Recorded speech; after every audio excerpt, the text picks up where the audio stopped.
Day 5 and week 1, I guess you could say, of the Winnipeg Jets training camp is in the books here at Bell MTS Iceplex. I'm Mitchell Clinton. Jamie Thomas of 680 CJOB joining me now. And Jamie, a whole bunch of storylines really coming out of training camp so far, but we'll start on the blue line.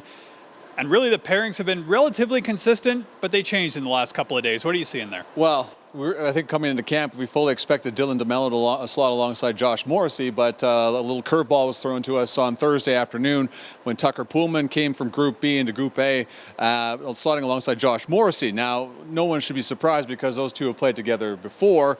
I think basically what the term is, or the idea behind this, a little bit of size, a little bit of skill in each of the pairings. So you have Morrissey and Poolman, you have the newcomer Derek Forbert with Neil Pionk, and of course Nathan Beaulieu with Dylan DeMello.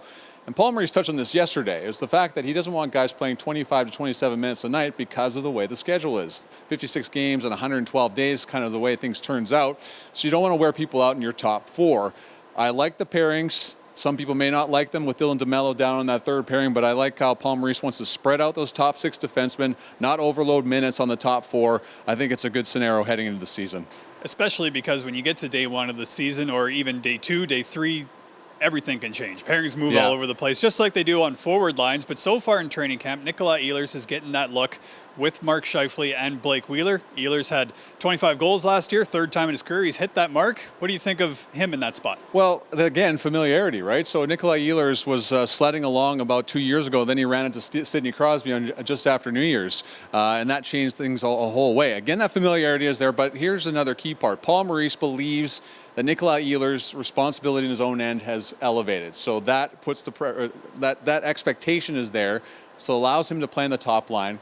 As we know, Paul Maurice likes playing his top line against the other team's best line. You have to be better in your own end before you think about your offensive responsibilities. So Nikolai Ehlers, a year older, a year wiser, much more responsible in his own end. I think it's a great opportunity for him, and I think he's going to go in running. And I think 30 goals isn't out of the question for him, even in a shortened season. And he's going to figure in onto that second power play unit. At least that's kind of the way it's been going over the last week or so. They haven't done a whole lot of special teams, but what have you seen from the limited amount of work that they have done? Yeah, Paul Maurice said he was focusing more on the 5-on-5 play, and the heavier grinding practices to start training camp is going to start working in some more special teams.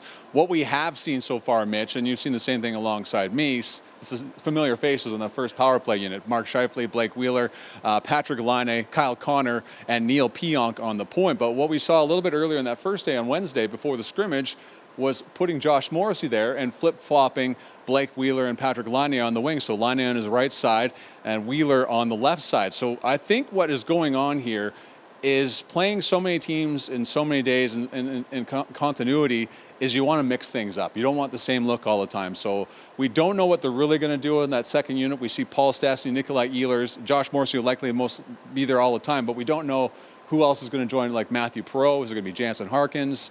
That's the question that remains so far. But I think what they're going to do is mix things up a lot so people can't focus on a power play that needs, to me, in my opinion, has to be in the top 10 for the Jets to make the playoffs this year. They were there in 2017-18, finishing 5th, last season 15th. The Jets will take Saturday off from Bell MTS Iceplex and training camp, but they'll get back to it on Sunday. For Jamie Thomas, I'm Mitchell Clinton in Winnipeg.